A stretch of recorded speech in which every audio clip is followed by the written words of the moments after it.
1 साल के लिए 11,000 रुपए दीजिए, हफ्ते में 2 सर्वे कीजिए और एक सर्वे के 500 रुपए पाइए, यानी 11,000 का निवेश करने पर 52 हफ्ते के साल में कमा लेंगे अब 52,000 रुपए। मुनाफा होगा 41,000 रुपए का। शॉर्टकट तरीके से कमाई का एक फॉर्मूला देने वाली कंपनी है स्पीक एशिया ऑनलाइन। आप पिछले कुछ दिनों से इस कंपनी का विज्ञापन टीवी पर देख रहे हैं। घर बैठे बिना कुछ किए पैसे मिलने के कारण स्पीक एशिया ने पिछले कुछ महीनों में भारत में करीब 15 लाख लोगों को कंपनी से जोड़ लिया है। अपनी गाढ़ी मेहनत की कमाई लोग दे रहे हैं स्पीक एशिया से जुड़ने के लिए। स्टार न्यूज आपको आगाह कर रहा है कि कमाई का ये भ्रमजाल है जिसमें हो सकता है कि आप कभी भी फंस जाएं। हो सकता है कि एक दिन ऐसा है कि आपके पांव की जमीन खिसक जाए, क्योंकि मुफ्त की कमाई का बुलबुला कभी भी फूट सकता है, क्योंकि कंपनी की बुनियाद कमजोर है। स्टार न्यूज आपको इसलिए भी आगाह कर रहा है क्योंकि स्पीक एशिया के कई ऐसे दावे हैं जो झूठे साबित हो चुके हैं। सफेद झूठ बोल रही है कंपनी के इस सफेद झूठ को बेनकाब किया है देश की कुछ बड़ी कंपनियों ने। पिछले 5-6 साल से सर्वे के काम में है स्पीक एशिया, लेकिन मैन्युअल सर्वे के नतीजे सटीक नहीं आने के कारण करीब 11 महीने पहले स्पीक एशिया ने ऑनलाइन सर्वे का काम शुरू किया। स्पीक एशिया ऑनलाइन सर्वे करती है। कंपनी का दावा है कि देश की कई जानी मानी कंपनियां भारतीय एयरटेल, नेस्ले, बाटा और आईसीआईसीआई बैंक उसके क्लाइंट हैं। इन कंपनियों के लिए वो ऑनलाइन सर्वे कराती है। अधिकांशतः जो हमारे क्लाइंट्स हैं उनके नाम हम सीक्रेसी के कारण और कॉम्पिटिटिव इन्फॉर्मेशन के कारण नहीं डिस्क्लोज करते, पर ऐसे 2-3 हमारे पास क्लाइंट्स ऑलरेडी हैं जिन्होंने कहा है कि हम नाम बता सकते हैं। उसमें बाटा फॉर एग्जांपल है, एयरटेल है, नेस्ले एक कंपनी है जिन्होंने हमारे साथ पास्ट में काम किया है। स्पीक एशिया ने जो दावे किए हैं उसकी सच्चाई जानने की कोशिश की स्टार न्यूज ने उन कंपनियों से पूछा जिनका नाम लिया है कंपनी ने अपने क्लाइंट के तौर पर। स्पीक एशिया का झूठ बेनकाब किया है बाटा कंपनी ने। बाटा इंडिया के मार्केटिंग एंड कस्टमर सर्विस के वाइस प्रेसिडेंट मनोज चंद्रा ने स्टार न्यूज को ईमेल से जवाब दिया। हम इस बात की पुष्टि करते हैं कि इस संगठन के साथ हमारा कोई संबंध नहीं है। हमारी कंपनी ने कोई सर्वे करने के लिए स्पीक एशिया को नहीं कहा था। आईसीआईसीआई बैंक ने भी स्पीक एशिया का झूठ बेनकाब किया। आईसीआईसीआई बैंक के कॉर्पोरेट कम्युनिकेशन विभाग की जसप्रीत कौर ने भी स्टार न्यूज को ईमेल से जवाब दिया। आईसीआईसीआई बैंक ने कोई सर्वे स्पीक एशिया से नहीं कराया है। सवाल यह है कि अगर बाटा, आईसीआईसीआई बैंक, भारतीय एयरटेल और नेस्ले जैसी कंपनियों के लिए स्पीक एशिया सर्वे का काम नहीं करती, तो ये क्यों बताया जा रहा है कि यही कंपनियां उनकी क्लाइंट है? कंपनी ये ठीक क्यों नहीं बता पा रही है कि जिन सर्वे का पैसा वो लोगों को देती है उन सर्वे का इस्तेमाल कौन सी कंपनियां कर रही है? ये साफ हो चुका है कि आईसीआईसीआई बैंक, बाटा, भारतीय एयरटेल और नेस्ले जैसी कंपनियां स्पीक एशिया से सर्वे नहीं कराती और न ही इन कंपनियों के सर्वे का इस्तेमाल करती है। स्पीक एशिया का एक और झूठ सामने आया है। स्पीक एशिया का दावा है कि भारत में उसका authorised foreign exchange dealer ING Vysya bank है। उसी के जरिए सिंगापुर से भारत में पैनलिस्ट लोगों को पेमेंट की जाती है। जो बाहर से फॉर एग्जांपल हमारे पैनलिस्ट की जो भी अर्निंग है, जब वो भारत में रेमिट होती है, आती है, तो उसके ऊपर जो सिंगापुर का लॉ है जिसमें कि कन्वर्जन का एक चार्ज है वो लगता है, और वो 3.5% या $7 है, जो भी ज़्यादा होगा। एक बार उसको डिडक्ट करने के बाद पैनलिस्ट की आय इंडिया में आईएनजी व्यास हमारा बैंक है उसमें आ जाती है, जो कि ऑथराइज्ड फॉरेन एक्सचेंज डीलर है। ऑथराइज्ड फॉरेन एक्सचेंज डीलर का मतलब है कि जो भी रूल्स और रेगुलेशंस, कानून किसी फॉरेन एक्सचेंज डीलर पे लगते हैं आरबीआई के द्वारा, वो उस बैंक का दायित्व है कि वो उसको निभाए। जब वो बैंक के पास वो पैसा आता है तो वो उसका नोटिंग, उसकी फाइलिंग और वॉट एवर नेसेसरी डिडक्शंस जो होते हैं वो करने के बाद ही पैनलिस्ट के पास जाता है। स्टार न्यूज ने आईएनजी व्यास बैंक से भी पूछा कि क्या हकीकत है। बैंक ने स्टार न्यूज से कहा है कि स्पीक एशिया से हमारा कोई लेना देना नहीं है। साफ है कि स्पीक एशिया के बिजनेस में सब कुछ सफेद नहीं है। इसका एक और सबूत है कि स्पीक एशिया का भारत में कोई भी रजिस्ट्रेशन नहीं है। भारत में 15 लाख लोगों को जोड़ने वाली कंपनी स्पीक एशिया ऑनलाइन का कोई दफ्तर नहीं है, केवल एक कॉल सेंटर है। यानी आपको कभी कंपनी के दफ्तर में जाकर बात करनी हो तो आपको सिंगापुर जाना होगा। जो हमारा काम करने का तरीका है वो एक सर्वे बेस्ड तरीका अब तक था। ये सर्वे सिंगापुर कंपनी जो हमारी हेडक्वार्टर है वहाँ से आते हैं। भारतीय कानून के अंदर कोई भी ऐसा धारा नहीं है जिसमें कि हमें इंडिया में या भारत में अपना ऑफिस खोलना जरूरी है। स्पीक एशिया का कहना है कि कोई भी कानून उस पर ये बंदिश नहीं लगाता कि उसे भारत में दफ्तर खोलना ही होगा। वैसे कंपनी सोच रही है कि भारत में दफ्तर खोले। जो ये कंपनी आप बोल रहे हैं, हमारी कंपनीज के अंदर ये रजिस्टर्ड नहीं है। हमारे यहाँ पे 17 कंपनियां हैं जो कि रजिस्टर्ड है। बिजनेस अपॉर्चुनिटी बहुत ज़्यादा इन्वेस्टमेंट नहीं होना चाहिए। ये बहुत बहुत ज़्यादा ज़रूरी है और रिक्रूटमेंट पे मनी नहीं होना चाहिए। भारत में सर्वे कंपनियों की रेगुलेटरी बॉडी है IDSA, लेकिन स्पीक एशिया इससे भी जुड़ी हुई नहीं है।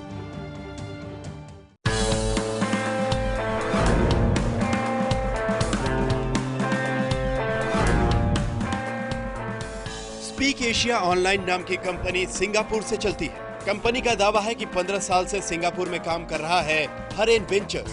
स्पीक एशिया इसी ग्रुप की एक कंपनी है। इसकी मालकिन है हरिंदर कौर नाम की महिला, जो सिंगापुर में ही रहती है। आप जिस वेबसाइट के जरिए अपनी जेब से ऑनलाइन पेमेंट कर रहे हैं, वो भी पहुंचता है सिंगापुर में।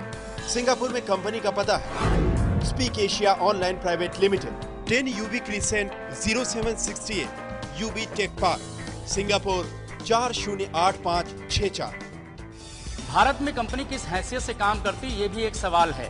कंपनी ना तो सर्विस प्रोवाइडर है, ना मैन्युफैक्चरिंग यूनिट, ना तो बैंकिंग कंपनी है, ना ही नॉन फाइनेंशियल बैंकिंग कंपनी, ना तो मार्केटिंग कंपनी है, ना ही मल्टी लेवल मार्केटिंग कंपनी, और ना ही इस कंपनी का रजिस्ट्रेशन सर्वे कंपनी के तौर पर हुआ है।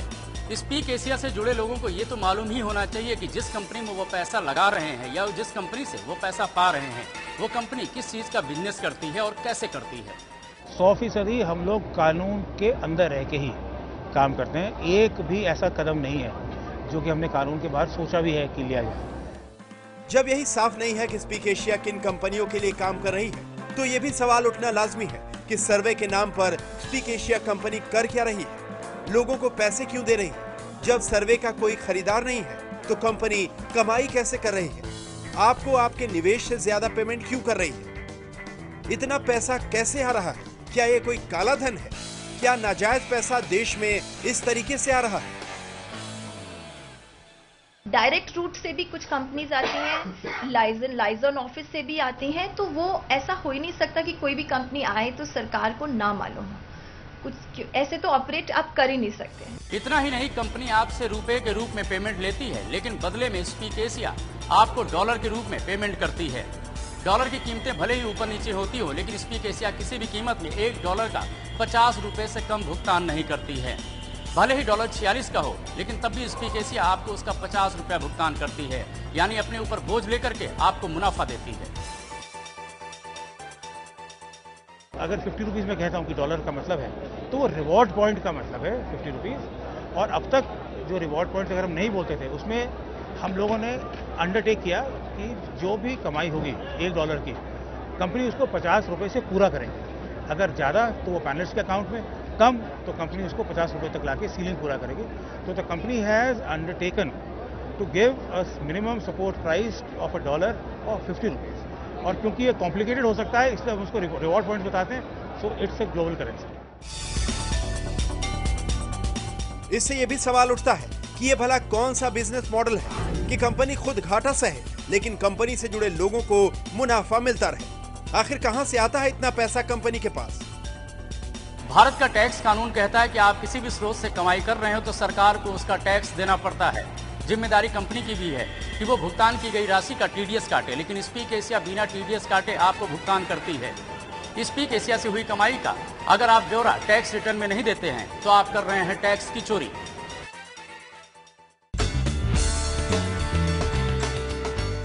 ऐसा पहली बार नहीं हुआ है जब ऐसी किसी स्कीम ने लोगों को लुभाया ना हो। लोभ में लोग जुड़े भी और घोटाले का शिकार भी बने। कानपुर के प्रताप नारायण शुक्ला मैक्स फॉरेक्स नाम की कंपनी के झांसे के शिकार खुद भी बने और उनके सलाह पर उनके रिश्तेदार भी। आज अरुण शुक्ला ऐसी किसी स्कीम का नाम सुनते ही कांप जाते हैं। भाई, इन कंपनियों का तो नाम सुन के हमारा पूरा दिमाग खराब हो जाता है, उलझन हो जाती है। क्योंकि अभी इसके पहले हमने मैक्स फॉरेक्स डॉलर नाम की एक कंपनी थी, उनके एजेंटों के लालच में मैं आके वो एजेंट जो है हमको लुभाया कि 1 साल में दुगना हो जाएगा। इस तरीके करके हमने जो है उसमें पैसा वेस्ट किया था। 1.5 लाख रुपया हमने अपना लगाया, आर्मी से रिटायरमेंट हूँ, और उसकी गाड़ी कमाई हमने लगा दिया, पूरा हमारा पैसा चला गया। प्लस हमारे कुछ रिश्तेदारों का लगवा दिया था, उनका भी पूरा पैसा चला गया। फरेब का ये रैकेट केवल देश में चलता हो ऐसा कतई नहीं है। मलेशिया की एक कंपनी यूनिपे2यू नाम की कंपनी की धोखाधड़ी बांग्लादेश पुलिस ने पकड़ी थी। भारत में इसने जनवरी 2009 में काम शुरू किया और 15 महीने में बोरिया बिस्तर बांधकर फरार हो गई। कंपनी ने 30% रिटर्न का वादा किया था। कंपनी का मालिक तो पकड़ा गया, लेकिन संतोष शर्मा के 1.5 लाख रुपए नहीं मिले। हमने स्पीक एशिया में तो पैसा नहीं लगाया है, लेकिन इसके पहले मैंने यूनिपे टू यू में 1.5 लाख रुपए लगाया था, जो पैसा हमारा डूब चुका है। और तब से सबक लेते हुए मैंने किसी भी कंपनी में एक नया पैसा नहीं लगाया। और मैं ये चाहता हूँ कि कोई भी इस तरह की जो है पैसा किसी भी कंपनी में ना लगाए। ऐसा ही मामला स्टॉक गुरु इंडिया नाम की कंपनी का है। इस कंपनी ने भी 11,000 के निवेश के बदले हर महीने 20% रिटर्न का वादा किया था। यकीन दिलाने के लिए लोगों को पोस्ट डेटेड चेक दिए गए। एक दिन कंपनी बंद हो गई। कंपनी का मालिक लोकेश्वर देव जैन शेयर बाजार का विशेषज्ञ भी था।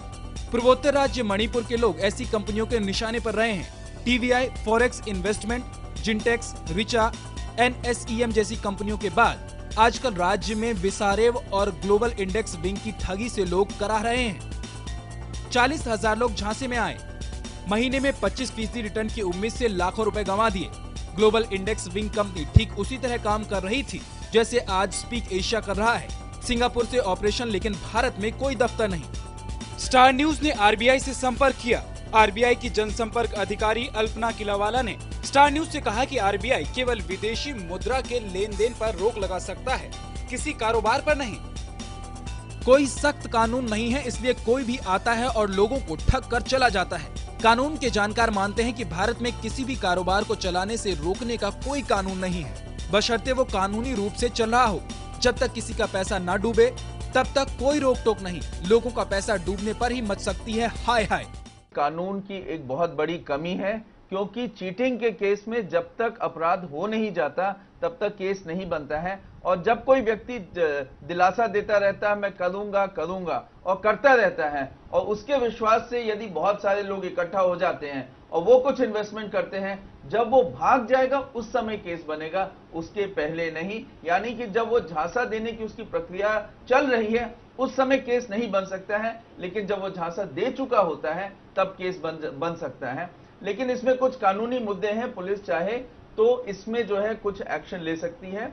Under 149 of the CRPC police को ये एक अधिकार है कि यदि कोई भी अपराध होने वाला है तो उस पर वो उचित कार्रवाई कर सकती है। स्पीक एशिया ऐसा ही करेगी ये दावा नहीं किया जा सकता, लेकिन जिस ढर्रे पर कंपनी चल रही है वो ढर्रा संदेह पैदा करता है। देश में अभी भी ramsurvey.com, marketviewonline.com, greenprithvi.com जैसी कंपनियां चल रही हैं। पैसा बहुत मुश्किल से आता है और बड़ी आसानी से हाथ से निकल जाता है। ऐसे में सावधानी ही बचाव है।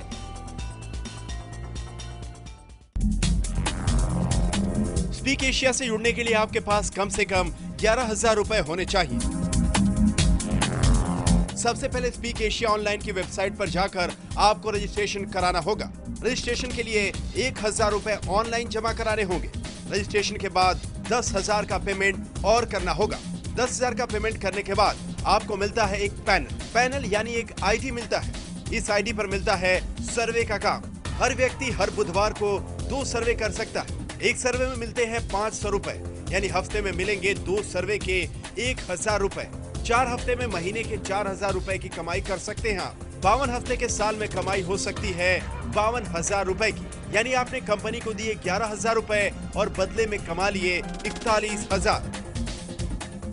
स्पीक एशिया ने यह बंदिश रखी है कि एक शख्स ज्यादा से ज्यादा 3 पैनल या ID ले सकता है। 3 ID के लिए प्रति ID 11,000 रुपए के हिसाब से चुकाने होंगे 33,000 रुपए। 3 ID के जरिए हर हफ्ते 6 सर्वे करके ID लेने वाला शख्स एक साल में 1,56,000 रुपए कमा सकता है। ID 1 साल के लिए ही वैध होती है। सर्वे के बदले तो पैसे मिलते हैं। साथ ही जब कोई सदस्य यानी पैनलिस्ट अपने नीचे नए लोगों को जोड़ता है, मतलब स्पीक एशिया की स्कीम में शामिल करता है, तो उस पैनलिस्ट को हर नई ID पर 1,000 रुपए मिलते हैं। मतलब जितने लोगों को स्कीम में शामिल किया उतने 1,000 रुपए का कमीशन। नए सदस्य जोड़ने की कोई सीमा नहीं है।